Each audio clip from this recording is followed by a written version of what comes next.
ಗೃಹಲಕ್ಷ್ಮಿ ಹಣ ಯಾವಾಗ ಬಿಡುಗಡೆ ಮಾಡ್ತಾರೆ? ಯಾರು ಹೇಳಿದ್ರು? ನಾವು ನೋಡ್ರಿ ತಿಂಗಳಿಗೆ ಕೊಡ್ತೀವಿ ಅಂತ ಹೇಳಿಲ್ಲ.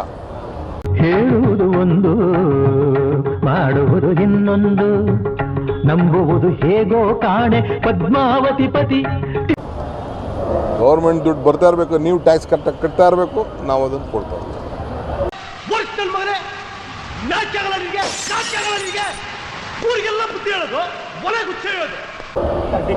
ಈಗ ಯಾರೋ ಕಾಂಟ್ರಾಕ್ಟ್ ಮಾಡ್ತಾ ಇರ್ತಾರಪ್ಪ, ಕಾಂಟ್ರಾಕ್ಟ್ ಮಾಡ್ತಾ ಇದ್ದಾರೆ. ಅವ್ನು ಕಾಂಟ್ರಾಕ್ಟ್ ಮಾಡಿ ಮಾಡಕ್ಕೆ ದುಡ್ಡು ಬರ್ತದ? 2 ವರ್ಷ, 1 ವರ್ಷ, 3 ವರ್ಷ, 4 ವರ್ಷ, 5 ವರ್ಷ ಇವೆಲ್ಲ ಆಗ್ತಾ ಇರ್ತದೆ.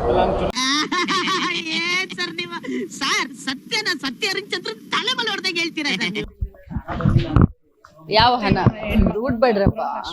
ಯಾವ ಹಣ?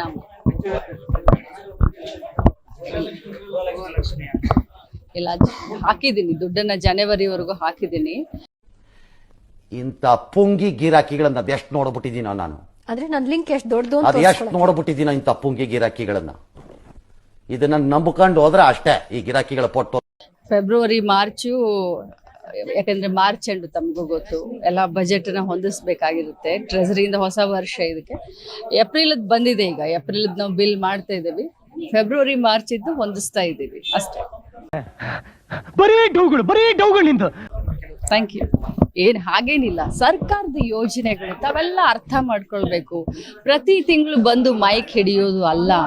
ಸರ್ಕಾರದ ಯೋಜನೆಗಳು ಚಾಚು ತಪ್ಪದೆ ಕೊಟ್ಟು ಮಾತನ್ನ ಉಳಿಸ್ಕೊಳಕ್ ಎಲ್ಲರಿಗೂ ಕೊಡ್ತಾ ಇದೀವಿ. ನನ್ನ ಬಾಯಿಂದ ಏನ್ ಬರುತ್ತೆ ಅಂತ ಪ್ರತಿ ತಿಂಗಳು ಬಂದು ಕೇಳೋದಲ್ಲ. ಬೇರೆ ರಾಜ್ಯದಲ್ಲಿ ಏನಾಗ್ತಾ ಇದೆ ಅನ್ನೋದನ್ನು ಸ್ವಲ್ಪ ತಾವು ಅಪ್ಡೇಟ್ ಮಾಡ್ಕೊಳ್ಳಿ.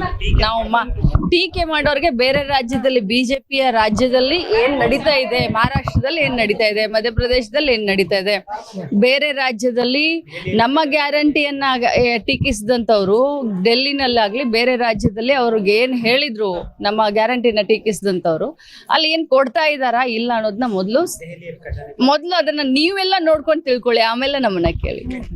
ರಾಜಕೀಯ ಜಂಜಾಟದಲ್ಲಿ ಕೊಟ್ಟವನು ಕೋಡಂಗಿ, ಇಸ್ಕೊಂಡವನು ಈರ್ಭದ್ರ. ಸಖತ್ತಾಗಿದೆ ಐಡಿಯಾ. ಅರ್ಥ ಆಯ್ತು ಅನ್ಸುತ್ತೆ. ಈಗ ಅವರು ನಾವು ಕಾಂಗ್ರೆಸ್ ಗ್ಯಾರಂಟಿ, ಅವರು ಮೋದಿ ಗ್ಯಾರಂಟಿ ಮಾಡಿದ್ರು, BJP ಗ್ಯಾರಂಟಿ ಮಾಡಲಿಲ್ಲ. ಅವರು ಮೋದಿ ಗ್ಯಾರಂಟಿ ಕೊಟ್ಟು ಅವರು ಎಲ್ಲ ಸ್ಟೇಟಲ್ಲೂ ಶುರು ಮಾಡಿದ್ರು. ಈಗ ಮಹಾರಾಷ್ಟ್ರಲ್ಲಿ ಏನಾಗ್ತಾ ಇದೆ, ರಾಜಸ್ಥಾನಲ್ಲಿ ಏನಾಗ್ತಾ ಇದೆ, ಡೆಲ್ಲಿಲಿ ಏನು ಮಾಡಿದ್ರು, ಮಧ್ಯಪ್ರದೇಶಲ್ಲಿ ಏನು ಮಾಡಿದ್ರು, ಹರಿಯಾಣದಲ್ಲಿ ಏನು ಮಾಡಿದ್ರು, ನಮ್ಮನ್ನು ಕಾಪಿ ಮಾಡಿದ್ರು. ಇಡೀ ದೇಶಕ್ಕೆ ಕಾಂಗ್ರೆಸ್ ಆಡಳಿತನೇ ಮಾದರಿ. ಸರ್ ಈ ಟೈಮಲ್ಲಿ ಕಾಮಿಡಿ ಬೇಕಾ ಸರ್? ಟೀಕೆ ಮಾಡ್ತಾರೆ, ಟೀಕೆ ಮಾಡೋರನ್ನ ನಾವು ಬೇಜಾರು ಮಾಡ್ಕೊಳ್ಳಲ್ಲ. ಟೀಕೆಗಳು ಸಾಯ್ತವೆ, ನಮ್ಮ ಕೆಲಸಗಳು ಉಳಿತವೆ. ಸರಿ ಬಿಡಮ್ಮ.